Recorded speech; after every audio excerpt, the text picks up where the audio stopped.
Et nous allons avoir un joli programme pour cette deuxième heure dont parle Auto. On va entre autres, à la fin de l'émission, savoir que partir en vacances coûte beaucoup plus cher qu'il y a 10 ans. 40% plus cher qu'il y a 10 ans. Aujourd'hui, il faut compter près de 400 € pour faire un Paris-Nice aller-retour contre 276 en 2016. Et me dire, le prix des carburants a augmenté, mais pas que. Le péage aussi a augmenté de façon considérable, même si on essaye de nous faire croire du côté des gestionnaires d'autoroutes que finalement ils sont très raisonnables. Vous voyez, les chiffres parlent d'eux-mêmes en fait. Bon, écoutez, en tout cas... Alors, on fera le détail sur plusieurs... Alors, là, je vous ai cité Paris-Nice, mais l'étude de Roule porte sur beaucoup d'autres destinations en France, donc ça vous permettra de savoir de combien vous allez être délesté.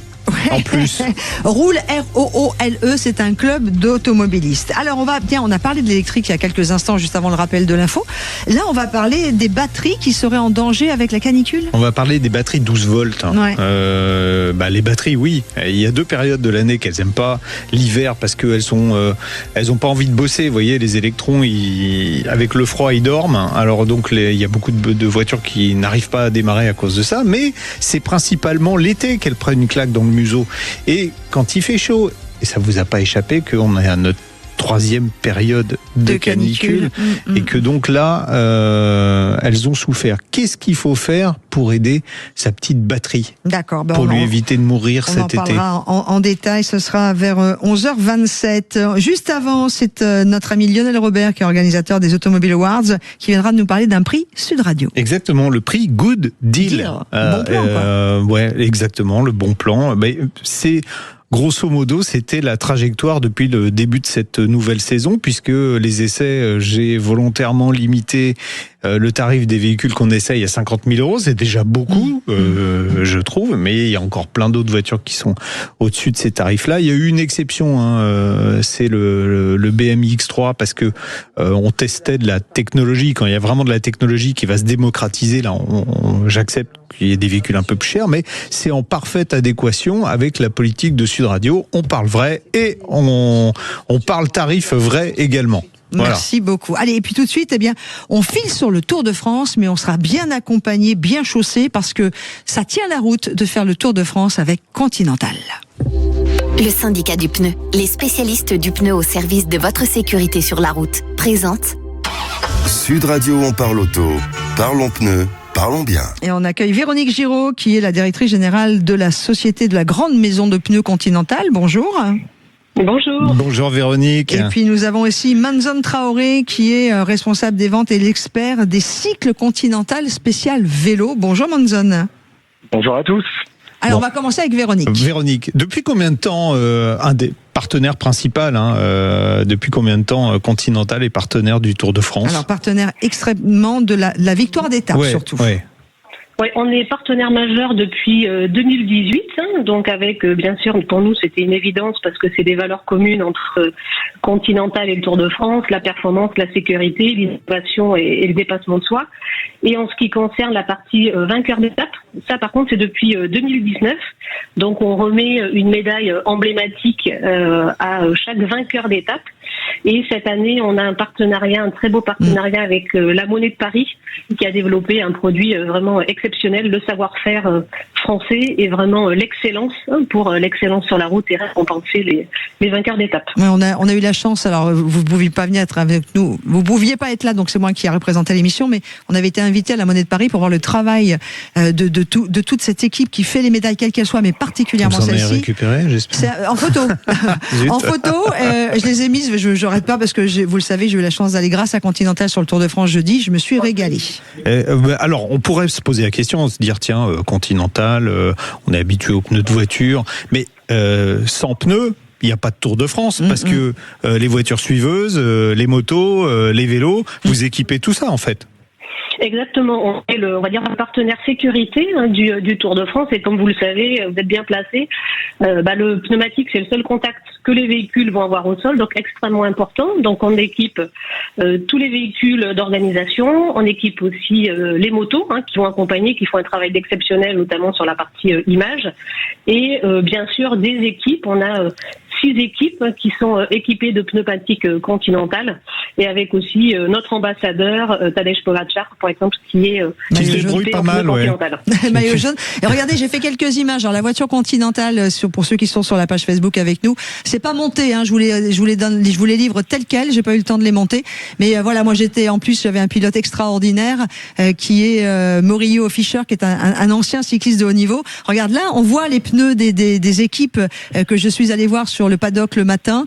Voilà, on est vraiment sur de la très belle, étonnant, très beau pneu. Ce qui est très étonnant par rapport aux courses cyclistes de mon enfance. Alors vous allez me dire ouais, mais c'était il y a longtemps. C'est que à l'époque, on avait des pneus sur les vélos. Là, je parle des pneus des vélos qui étaient des pneus très fins. C'était du boyau. Là, ça devient plus épais. Aujourd'hui, on a l'impression d'avoir un pneu tout terrain.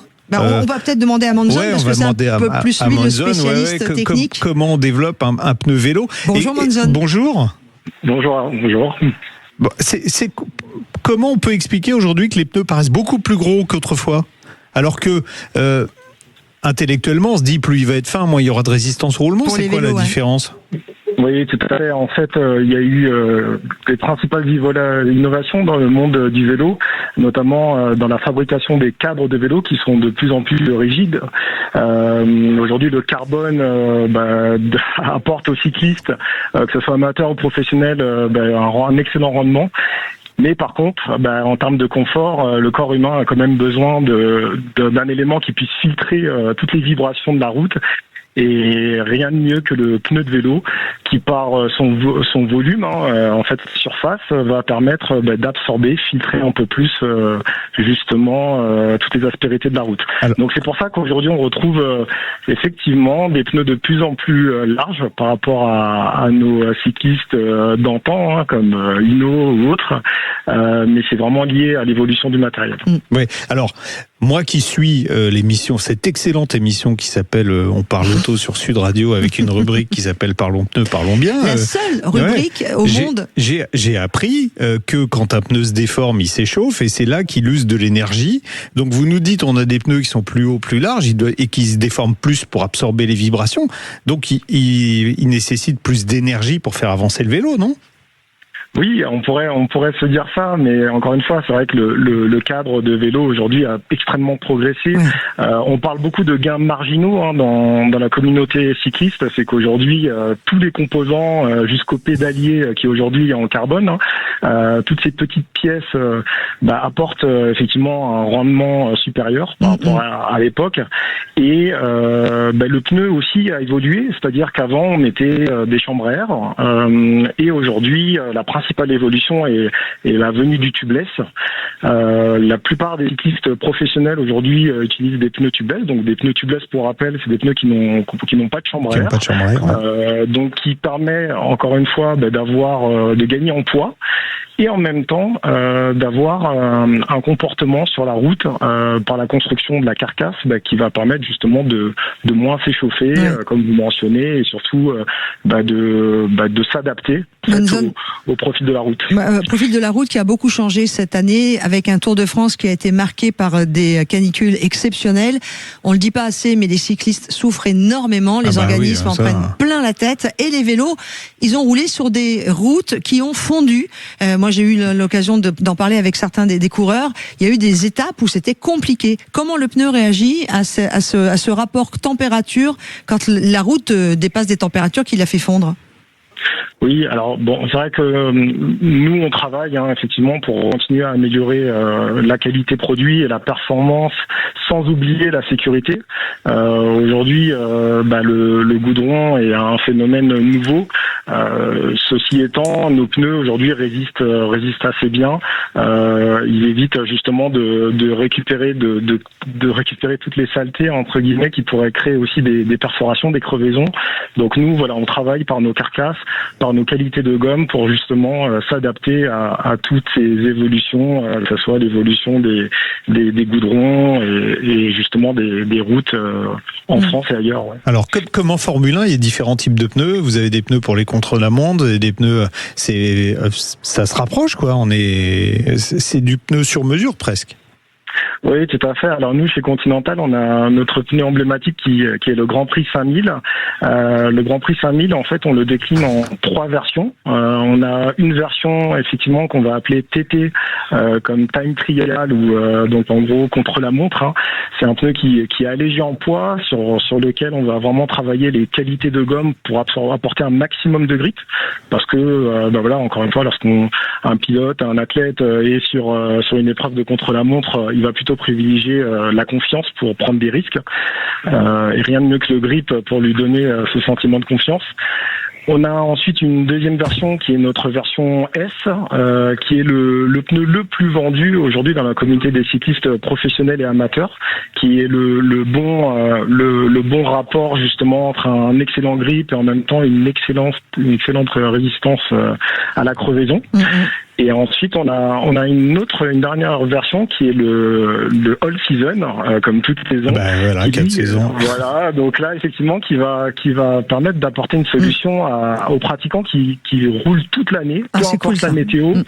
Peu importe le matin, lever du jour avec la petite rosée qui peut connaître, c'est clair. Voilà, tout à fait, qui peut être dangereuse. Manzon, juste une dernière chose, je voudrais revenir avec Véronique, parce que par exemple, ce fameux Grand Prix, le fameux pneu Grand Prix 5000, il chausse aussi l'équipe de Paul Sexas, Véronique.